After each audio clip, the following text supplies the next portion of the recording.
Like the MVP race, the Rookie of the Year race this year has been really interesting. And once again, there are actually a handful of candidates who have a valid claim to the title, and even more specifically in relation to how I felt about the MVP debate, there are really 4 strong candidates and 1 guy on the outside looking in that I think might actually make a push as the season goes along. The 2021 NBA draft has been one of the better ones in the past couple of years. It's really deep and there's a lot of really good rookies. So let's talk about who will win the Rookie of the Year for 2022.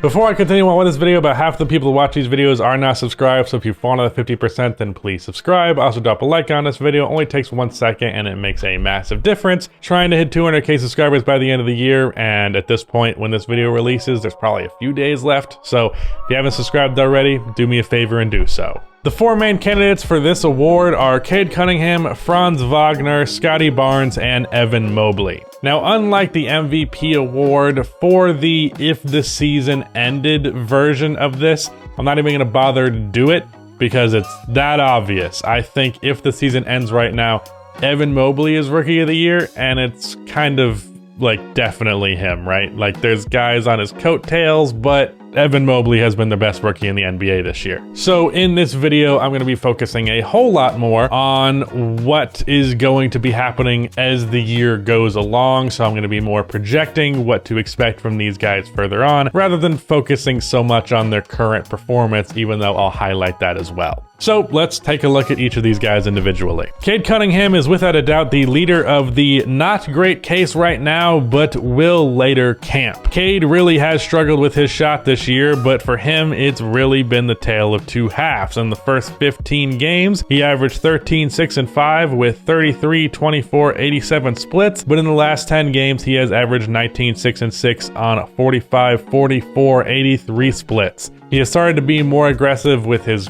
drive, more aggressive with his shooting period. He's shooting more field goal attempts overall. His threes have started to drop, which has been huge, and he's just played a lot better as of late. Now, of those last 2 games, the most recent 2 have been stinkers. So what it comes down to with Cade Cunningham for this award will be what version of him are we getting on a more consistent basis, and if we can get the really good version of Cade Cunningham on a consistent basis, the 19, 6, and 6 on good efficiency guy, then he can absolutely win the award. But if we're gonna get the much shittier version on a consistent basis, not so much. I personally think that the having good stats for the rest of the year direction is probably where he's going to go, with a few stinkers in there every once in a while, because that's bound to happen. But he could just as easily be going back and forth all season and have a very inconsistent rookie year, which is fine, but not going to win you the award. For Scotty Barnes, he started off the season really hot, and then he cooled down for a second, and I was worried that that meant that he was going to take a bit of a dip, but then he got really hot again, and in a different way.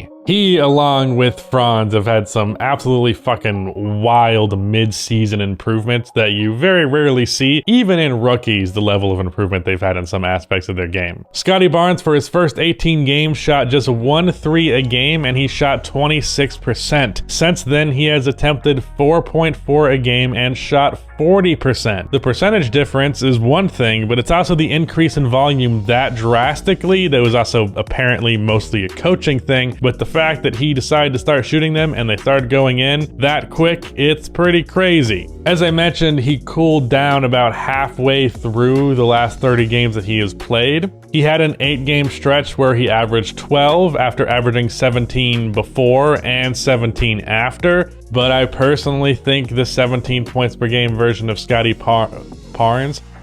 Barnes is a more accurate reflection of who he is. I don't know why I said Scotty Barnes and I heard that as Bucky Barnes. Fucking MCU fan. Personally, I think Scotty will probably finish at about the 17 point per game mark, and what's great about that is that scoring is probably not even his strongest suit. That's the defensive side of the floor, and in terms of the potential of Scotty Barnes, it is really just through the roof. As I mentioned, really long, lengthy 4 with some really good defense. His scoring is a little bit janky sometimes, but overall good. The jump shot has started to go in. His playmaking chops as a 4 are extremely impressive, both as a ball handler and a passer. So the sky is the limit for Scottie Barnes. This year, I think Scottie will probably be like the easy pick. Like, he'll be the most non-controversial or like just, you know, consistent version of a rookie, but not the best actual pick. Then we get to Evan Mobley, who again to me would easily be the winner of this award if the season ended right now, mostly because he is the best defensive rookie since Tim Duncan. Pretty fucking impressive if you ask me. On top of that, his offensive stats continue to get better as the year goes along. He continues to look more and more comfortable within an NBA offense. His playmaking chops are really impressive. He's a pretty good rebounder. To me, the thing that stands out the most about Evan Mobley is just his immediate impact on winning and like a severe impact on winning. While I realize that winning is not usually a huge facet of the Rookie of the Year award, you cannot ignore a rookie being able to contribute this much to winning basketball right now. I think that contribution is indicative of how much better he is than all of the other rookies in this class. Or at least how much he has been so far, because other guys could catch up. Franz Wagner is the victim of no one giving a shit about the Orlando Magic, but he is a bigger wing who has kind of an awkward offensive game. It's kind of similar to Scottie Barnes, where sometimes it's like a little bit janky, but it still ends up working out. He's more of a three-point shooter overall. He's been a pretty good defender, all-around scorer, been a pick-and-roll ball handler, had like a dunk for the win not too long ago, and he has shown signs of growing as a playmaker. I mentioned earlier with Scottie Barnes, he had that big leap as a shooter. Franz Wagner has had a similar leap as a playmaker, and honestly, the assist per game numbers are not really going to reflect it, but there has been an increase there, so I'll just point that out. In his first 18 games, Franz averaged 2 assists per game. In his last 15, he has averaged nearly 4. On top of that, his scoring average in those last 15 have went up from 12 points per game to 18. Franz has progressively taken more and more responsibility with the Orlando Magic, and he has taken that responsibility in stride and showed over and over again that he can continue to do more. And then as for who the wild card here is, I'm sure you could all guess. It's Ayo Dosunmu.